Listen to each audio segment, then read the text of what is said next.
October 23, 1940, after several months of negotiations, Franco and Hitler meet in person in the French city of Hendaye. The German leader thought that this was going to be a simple protocol meeting after which Spain would join the war against Great Britain.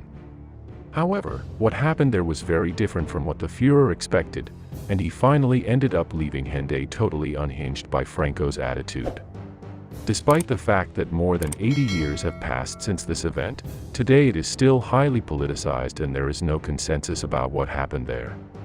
The debate about whether it was Franco who did not want to enter the war, or was it Germany who did not leave it, is still open today and has not stopped being used as a throwing weapon during the last decades. In today's program, we are going to focus on what would have happened if Franco had joined Germany in its war against Great Britain at that time, which will help us understand the reasons why the Spanish leader refused to enter World War II.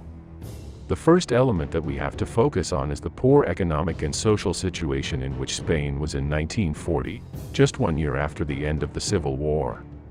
We have the most alarming data with the reduction of agricultural production by 20%, and industrial production by 30%. On the other hand, Spain lost all its gold and currency reserves with which to trade, and most of its land communication routes were damaged. In any case, the best example we can have to see whether or not Spain was in a position to enter a war is Italy. So, if Italy was trying to industrialize and get stronger since the early 1920s, and still wasn't ready for war in 1940, how was Spain going to be in just 1 year? In this critical situation in which Spain found itself, she needed both land and sea trade in order to prosper, and was mainly dependent on the grain and fuel that came from the American continent. It was clear that if Spain entered the war on Germany's side, these supplies would stop arriving, and if Germany was unable to send them to Spain, the situation for the Spanish would soon become critical. Although this matter was tremendously important, it was not the most worrying of all, since in the end Germany would have been able to send without much effort the 100,000 tons of wheat that Spain requested. What was truly worrying for the Spanish leader was facing an invasion of the Iberian Peninsula and the Canary Islands by the English. And it is that throughout the entire Second World War, there were many moments in which Spain was very close to being invaded by both Germany and the Allies, this risk becoming greater whenever it seemed that Spain was going to opt for one side or another. The most critical moments in which Spain was on the verge of being invaded by the English was at the beginning of 1941, when everything pointed to the fact that Spain was going to give in to German demands to take Gibraltar, in the summer of that same year after sending the Blue Division to Russia, and finally during October and November 1942. During this last event the tension was maximum because Spain could have hindered the entry of the English and Americans in North Africa, in what is known as Operation Torch. As is evident, the Spanish were very alarmed when they began to detect the concentration of troops that the English were making in the area. After asking for explanations about their intentions, both the British and the Americans finally had to assure Franco that the operation they were preparing was going to be launched in North Africa and that Spain had nothing to fear. A few years later Churchill himself would say the following in gratitude for the Spanish attitude. At times there were up to 600 planes lined up and crammed into the airfield, in full view and range of the Spanish batteries.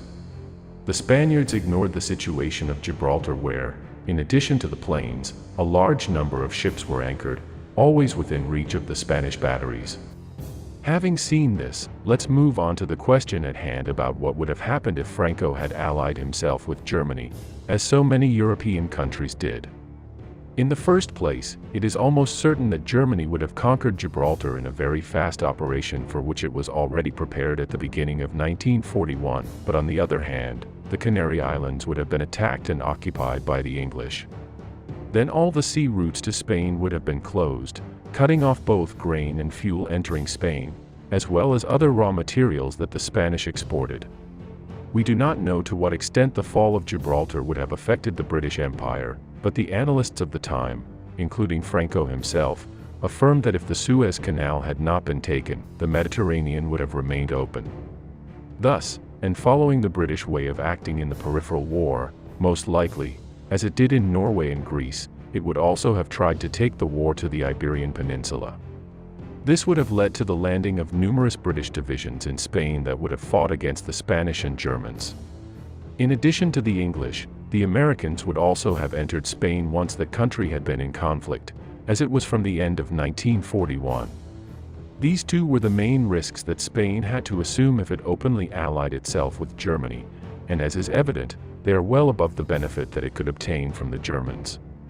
Based on this, Franco knew very well that with Great Britain in the conflict, which was also backed by the United States and its entry into the conflict was also expected to be imminent, Germany was far from having won the war that he had gotten into in September 1939. Finally, we must not forget the future confrontation with the Soviet Union, which everyone also foresaw.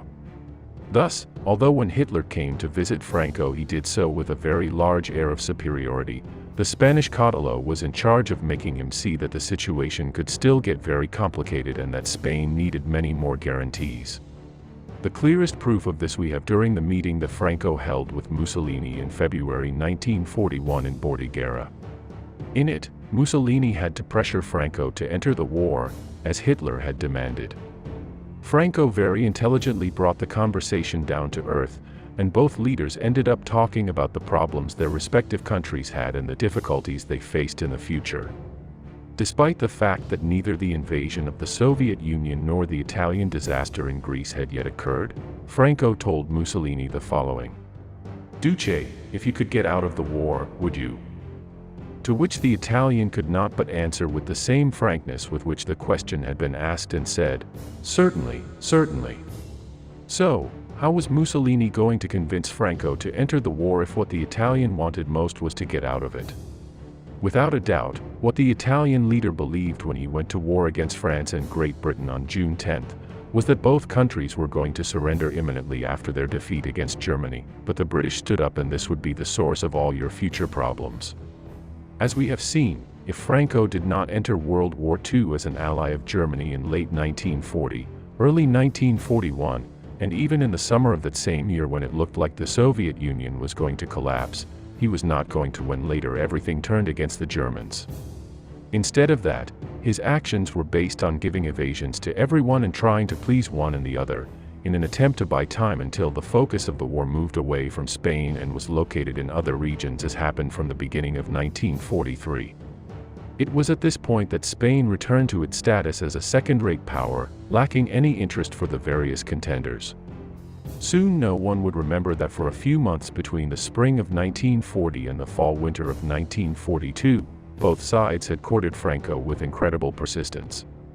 For both of them, the fact that Madrid did not decide against their interests had been of transcendental importance.